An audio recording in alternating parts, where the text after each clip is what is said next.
Greetings, this is Shreya Sathapathi and Sushmita Kundu, and we are from SRM IST-Vadapalani. We will be talking about microinstruction sequencing. The contents of our presentation would be: what is microinstruction sequencing, microprogram sequence, technique based on address of microinstruction, two address field, single address field, variable field format, and then we'll conclude with our presentation. First, let us find out what microinstruction sequencing is. A microprogram control unit can be viewed as consisting of two parts. One, the control memory that stores the microinstruction, and second, the sequencing circuit that controls the entire generation of the next address of your microinstruction. A microprogram sequencer is attached to a control memory which holds all the microinstructions of the microprogram, and it inputs certain bits of the microinstruction from which it determines the next address of the control memory. So now we'll find out what is the need for designing the microinstruction sequencing. Now, the first purpose is to minimize the size of control memory because control memory is present inside the processor. The second purpose is to execute the micro instruction as fast as possible, which means the address of the micro instruction can be calculated as fast as possible, which will depend on if it is uh, a single address field, two address field, or variable field format. The pace in which the address of the next micro instruction is generated varies. Microprogram sequencer. A microprogram sequencer is a component of a computer's control unit which is responsible for executing micro instructions in the correct order or the sequential order to control the processor's internal operations. It is essential part of the microprogrammed control unit, where control signals are generated by executing a sequence of micro instructions stored in a control memory. So these control signals are usually generated by the control buffer register or the CBR, and the micro instruction is usually stored in the control memory rather than using a hardwired control system. Techniques based on address of microinstruction. Usually, microinstructions are not executed sequentially for a very long time. Let us say after 4 or 5 microinstruction, the branch can usually occur. That is, branching algorithm can be seen. Therefore, our main motive is to make the branching algorithm better so that the address of the microinstruction can be calculated efficiently. Therefore, micro-instruction sequencing is the method of determining the flow of microprogram. There are two techniques which are based on the number of addresses utilized for sequencing, which will be present in the micro-instruction in itself. First, the two address field in each micro-instruction, single address field, and variable format micro-instructions. So, to address field, in this approach, micro instructions are not executed in a sequential manner. The instruction register or the IR gives the address of the first micro instruction. Therefore, each micro instruction gives the address to the next micro instruction with the help of the fields, and it will be decided by the multiplexer. One of the condition to be true and other condition is to be false. Hence, it is called dual address field. The multiplexer will decide the address that will be loaded into the control memory address register, the CMAR, based on the status flag. Here, I hope you can see how the multiplexer looks in the representation, which is given on the right side.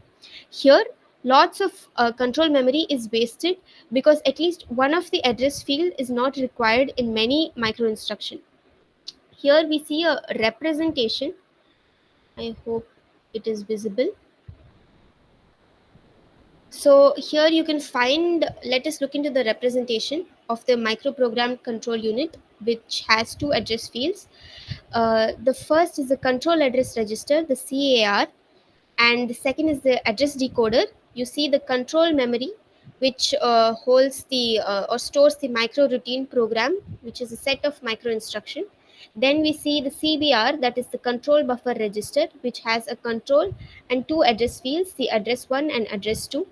Then we see a multiplexer. The job of the multiplexer is to select the data. It is a data selector out of the four inputs given: the one from address 1, address 2, the address selection which comes from the branch logic, and the instruction register.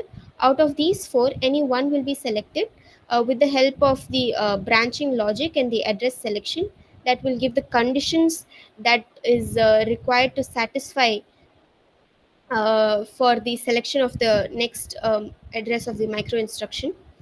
Now the control buffer register, it produces control signals. Now we see the first part of the control buffer register, that is the control, which has a group of bits dedicated for the control signals. Now first part would be given to the flags, and second will be given into the branch logic. Some signal for branching logic contains flags, and other logics that are required to be satisfied. This will be a part of the selection. So the address selection conditions will be given into the multiplexer. The address 1 and address 2 will be taken into the consideration along with the instruction register, and then the multiplexer will choose one of it, and it will return, or the mir address, that is the micro instruction register, will be uh, considered, and the micro instruction address will be given into the control address register. Then it will be decoded by the address decoder, and with the address it will go into the control memory and select the micro instruction that needs to be executed. Now I pass it on to Sushmita. Yes, I'll be continuing with the presentation now. So, single address field with some modifications and added logic, the number of addresses is reduced to one. Here, a new register called the microprogram register is used, as you can see in this area. And in this case, the next micro instruction register can be the address of the next sequential address, or it can be the address generated using opcode, or it can be the address stored in the address field of the micro instruction. In this approach, micro instructions are executed in a sequential manner, and the instruction register gives the address of the first micro instruction into the CMR. Thereafter, the address is simply incremented, which was not being used in the dual instruction field. And hence, every micro instruction need not carry the address of the next one. This is the advantage of single address field. And for a conditional branch, the micro instruction contains the address for true condition. If the condition is false, the current address in the CMAR will be simply incremented. This means even in the worst case, the micro instruction will carry only one address. Hence, it is called the single address field. The multiplexer will decide the address that will be loaded into the control memory address register CMR based on the status flags, if it is true or false. And this method is very commonly used, but the space provided in micro instruction in a single address field is not quite useful if the instructions are not executed in a sequential manner. That is why dual instruction field is also used. And we will go to the next slide, variable address format. In this technique, two formats are used. In such a technique, only one bit is needed in micro instruction to differentiate between control micro instruction and branching micro instruction. The first format provides the control micro instruction, that is the bits used for generating the control signals, and the second format provides the branch logic and address. This is basically the mix of the dual format and single format into a address format. In the first format, the micro instruction contains control signals. Then the next micro instruction address is calculated either by using the opcode of the instruction register, or it is the address of the next micro instruction in the sequence. In this approach, an extra cycle is needed for branch micro instruction, so that the multiplexer can go through the instruction register, and the address field and the address decoder can go through the control memory, so that the address format is in a sequential manner. And now we will conclude that is micro instructions. I will basically say in a gist of whatever Shreya has said.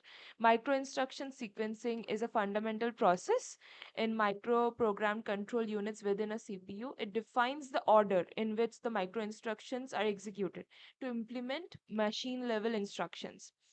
So this effective micro instruction sequencing ensures precise control flow and efficient execution. It also implements complex instruction execution. It enables the handling of complex instructions through a series of simpler steps, which is micro instructions in a basic manner. It translates high level instructions into machine level operations. Machine level machine level operations are in this way they are translated. The micro instruction sequencing mechanism is crucial for executing instruction in a controlled and organized manner, uh, balancing between speed, control, flexibility, and complexity in modern processors. By organizing micro instructions into a well defined sequences, systems optimize performance and resource utilization. Understanding the principles of micro instruction sequencing not only enhances the design of control units but also facilitates improvements in the processor efficiency and overall computational speed. As technology continues to evolve, refining these sequences will remain vital for developing advanced computing system that meets the demand of increasingly sophisticated applications. And we conclude. Uh, Thank you. This is we have taken help from different websites like Question 10 and Geeks for understanding better for micro instruction sequencing. And thank you. This is the end of Thank the you. presentation. Thank you. Thank you so much.